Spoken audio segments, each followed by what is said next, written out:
নমস্কার বন্ধুরা, ইউটিউব চ্যানেলের পক্ষ থেকে তোমাদের সবাইকে স্বাগত। আজকে এই ভিডিওতে আমরা আলোচনা করব ত্রিপুরার অত্যন্ত গুরুত্বপূর্ণ একটি খবর সম্পর্কে, এবং যেটি হচ্ছে ত্রিপুরাতে প্রধানমন্ত্রী সফর সংক্রান্ত একটি নতুন খবর প্রকাশিত হয়েছে। দেখো, এখানে বলা হচ্ছে মাতাবাড়ির নতুন পরিকাঠামো উদ্বোধন, প্রধানমন্ত্রীর সফরে রাজ্যবাসীর প্রাপ্তি শূন্য।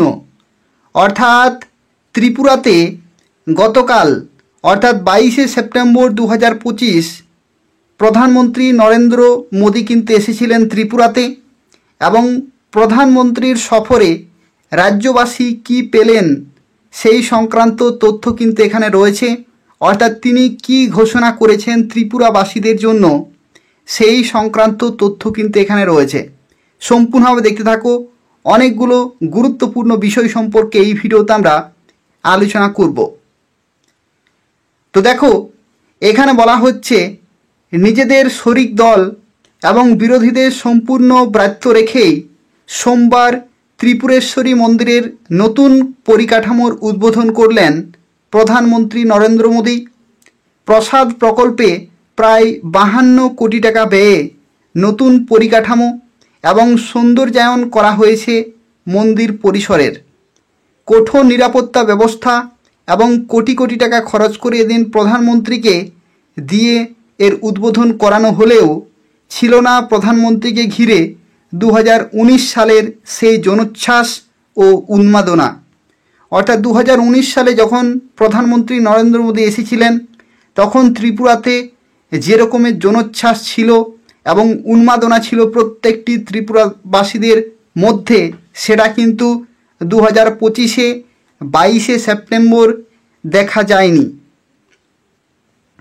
পরিলক্ষিত হয়েছে বিশৃঙ্খলাও, এবং এছাড়াও অনুষ্ঠানটি সরকারি হলেও রাজ্য বিজেপি একে দলীয় অনুষ্ঠানে পরিণত করেছে বলে বিশেষজ্ঞদের অভিমত। এদিকে প্রধানমন্ত্রী এদিন ত্রিপুরাবাসীকে করেছেন সম্পূর্ণ নিরাশ। শারদোৎসবের প্রাক্কালে ত্রিপুরাবাসীর জন্য একটি শব্দ ব্যয় করার সময় হয়নি তার। অর্থাৎ তিনি যে গতকালকে এসেছিলেন, সেই সফরে তিনি কিন্তু একটি শব্দ ব্যয় করেননি, এবং ত্রিপুরাবাসীদের জন্য কোনো ঘোষণা বা কোনো বক্তব্য কিন্তু রাখেননি। প্রধানমন্ত্রীর এই সফরে ত্রিপুরাবাসীর প্রাপ্তি ছিল শূন্য। অর্থাৎ ত্রিপুরাবাসী যেভাবে তাকে সম্বোধন করলেন, তার পরিবর্তে প্রধানমন্ত্রীর এই সফরে ত্রিপুরাবাসীদের জন্য ছিল পুরোপুরি প্রাপ্তি শূন্য, এবং সব মিলিয়ে প্রধানমন্ত্রীর প্রায় 30 থেকে 35 মিনিটের সফর ছিল না সম্পূর্ণ নিষ্কণ্টক। অরুণাচল প্রদেশ থেকে এদিন দুপুরে বিশেষ বিমানে আগরতলা আসেন প্রধানমন্ত্রী। এমবিবি বিমানবন্দরে তাকে স্বাগত জানান মেয়র দীপক মজুমদার, মুখ্য সচিব, ডিজিপি এবং পশ্চিম ত্রিপুরা জেলাশাসক ও জেলা পুলিশ সুপার।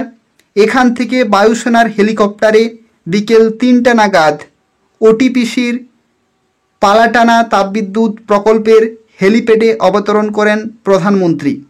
এখানে তাকে স্বাগত জানান রাজ্যপাল ইন্দ্রসেনা রেড্ডি নাল্লু ও মুখ্যমন্ত্রী ডক্টর মানিক সাহা। গত কড়া নিরাপত্তা বলয়ে পালটানা থেকে গাড়ি করে রমেশ চৌমুহনী হয়ে বিকেল 3:15 নাগাদ মাতাবাড়িতে পৌঁছায় প্রধানমন্ত্রী কনভয়। এই পথে এদিকে সকাল থেকেই দলীয় কর্মী এবং বিভিন্ন স্কুল কলেজের ছাত্রছাত্রীদের এনে রাস্তায় দুপাশে বাঁশের ব্যারিকেডের ভিতর দাঁড় করিয়ে রাখা হয়, কিন্তু এই লোক সংখ্যা ছিল নিরাশাজনক। তার মধ্যেও বড় অভিযোগ, জোর জবরদস্তি করে আনা হয়েছে বড় অংশকে। এছাড়া ঘন্টার পর ঘন্টা তারা দাঁড়িয়ে থাকলেও এক ঝলকের জন্য তারা দেখতে পাননি প্রধানমন্ত্রীকে। প্রধানমন্ত্রী ফেরার পথে বৃষ্টিও ভিজেছেন তারা। মন্দিরের ভেতরের অনুষ্ঠানও দেখতে পারেননি কেউই। এ নিয়ে জনমনে সৃষ্টি হয়েছে তীব্র প্রতিক্রিয়া। মাতাবাড়ির অদূরেই অপেক্ষমান বেশ কয়েকজন প্রবীণ বলছিলেন, এটা কী ধরনের অনুষ্ঠান, কেনই বা আমাদের নিয়ে আসা হলো। এদিকে নিজের ক্ষমতা দেখাতে গিয়ে মাতাবাড়ির শাসক দলের বিধায়ক অভিষেক দেবরায় প্রধানমন্ত্রীর এসপিজি নিরাপত্তাকে যেভাবে চ্যালেঞ্জ ছুড়ে দিয়েছেন তা নিয়েও প্রশ্ন উঠেছে এবং প্রধানমন্ত্রী নিরাপত্তার দায়িত্বে থাকা আধিকারিকদের হাত জোড়ো করে আবেদনকে বৃদ্ধাঙ্গুষ্ঠ দেখিয়ে পুলিশের ব্যারিকেড ভেঙে বিধায়ক তার সাগরেদ সহ শতাধিক লোকজনকে মাতাবাড়ি অভিমুখে নিয়ে আসেন। এ সম্পর্কিত একটি ভিডিও ভাইরাল হয়েছে। পুলিশ আধিকারিকদের বক্তব্য যে একজন জনপ্রতিনিধি এরকম দায়িত্বহীনতার কাজ করেছেন যা শুধু চরম অন্যায়ই নয়, ভাবাই যায় না। এই বিধায়কের বিরুদ্ধে অনায়াসে মামলা নেওয়া যায় বলে জানান একাধিক পুলিশ আধিকারিক। পরবর্তী দেখো, এখানে বলা হচ্ছে যে উপজাতি শিল্পীদের নাচ গান পরিবেশনের মাঝেই মাতাবাড়ির মূল ফটক দিয়ে ভেতরে প্রবেশ করেন প্রধানমন্ত্রী। এখানে একটি প্রদর্শনীর মাধ্যমে ত্রিপুরেশ্বরী মন্দিরের নতুন পরিকাঠামো নির্মাণের প্রকল্পটি সম্পর্কে প্রধানমন্ত্রীকে অবগত করেন প্রশাসনের আধিকারিকরা। মন্দির প্রাঙ্গণে আগে থেকে জড়ো করে রাখা জনজাতি সমাজপতিদের সাথেও কিছুক্ষণ কথা বলেন প্রধানমন্ত্রী। সূত্রের খবর, এখানেও ছিল হতাশার চিহ্ন। মাত্র 50-60 জন সমাজপতি সমবেত হয়েছিলেন। উদ্বোধনী ফলক উন্মোচনের আগে কিছুটা সময় পূজার্চনা করেন প্রধানমন্ত্রী। উদ্বোধনী পর্ব এবং মন্দিরে প্রধানমন্ত্রী উপস্থিতিকালে রাজ্যপাল, মুখ্যমন্ত্রী, রাজ্যের 2 সাংসদ, মন্ত্রিসভার সদস্যরা, জনপ্রতিনিধি এবং বিভিন্ন স্তরের আধিকারিকরা উপস্থিত ছিলেন। এরপর একই পথে উদয়পুর থেকে আগরতলার উদ্দেশ্যে ফিরে যান প্রধানমন্ত্রী। শেষে এমবিবি বিমানবন্দর থেকে বিশেষ বিমানে তিনি দিল্লির উদ্দেশ্যে রওনা দেন। এদিন প্রধানমন্ত্রীকে স্বাগত জানাতে এবং মোদি মোদি করে আওয়াজ তুলতে গোটা জেলা থেকে, স্কুলের ছাত্র থেকে সাধারণ মানুষকে গাড়ি বোঝাই করে তুলে আনা হয়।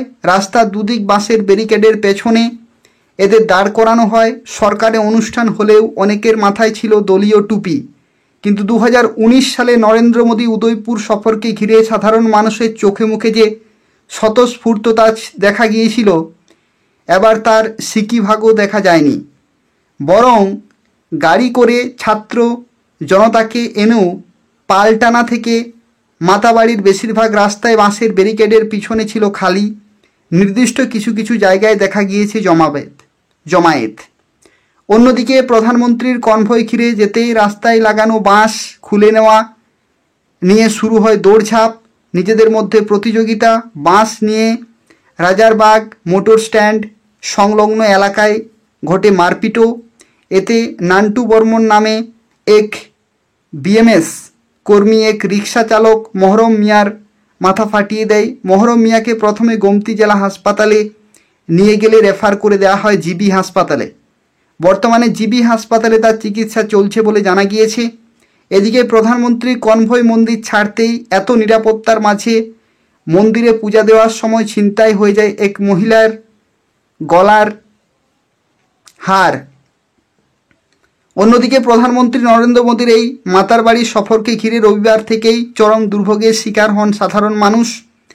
রাজ্য প্রশাসন রবিবার থেকেই একেবারে আগরতলা থেকে উদয়পুর পর্যন্ত সড়কে যানবাহন চলাচল নিয়ন্ত্রণাদেশ জারি করে রাখে।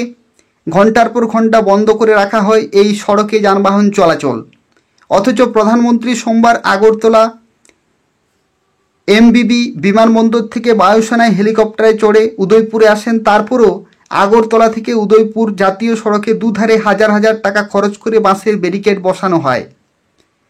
সোমবার রাজ্য পুলিশ দুপুর 12টা থেকে 8 নম্বর জাতীয় সড়ক সাধারণের জন্য বন্ধ করে দেয়। এতে বিশালগড়, চড়িলাম, বিশ্রামগঞ্জ বহু ছাত্রছাত্রী রাস্তায় দাঁড়িয়ে থেকে পরীক্ষা কেন্দ্রে যেতে পারেনি। অথচ কলেজে চলছে পরীক্ষা। শুধু পরীক্ষার্থী নয়, রোগী নিয়ে অ্যাম্বুলেন্সও যেতে দেয়নি নিরাপত্তা বাহিনী জওয়ানরা। এদিকে যানবাহন চলাচল বন্ধ থাকায় দক্ষিণ জেলা থেকে আগত যাত্রীরা উদয়পুরের চন্দ্রপুর থেকে পায়ে হেঁটে মাতার বাড়ি, ব্রহ্মবাড়ি, রমেশ চৌমুহনী হয়ে রাজারবাগ স্ট্যান্ডে পৌঁছায় এবং এখানে এসেও বসে থাকেন ঘন্টার পর ঘন্টা।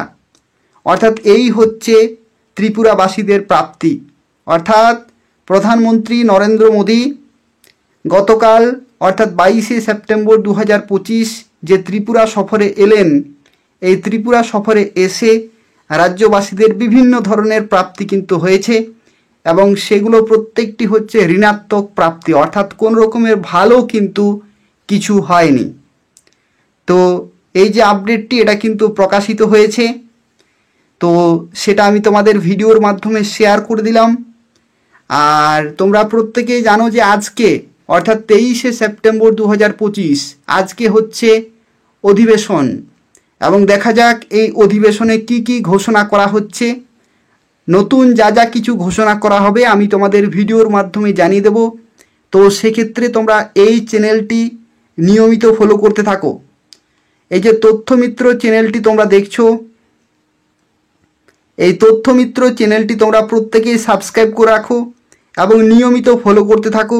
ত্রিপুরার নতুন নতুন প্রত্যেকটি খবর তোমরা এই চ্যানেল থেকে সময় মতো পেয়ে যাবে। তো তাই অবশ্যই চ্যানেলটি তোমরা প্রত্যেকেই সাবস্ক্রাইব করে রাখো। ধন্যবাদ।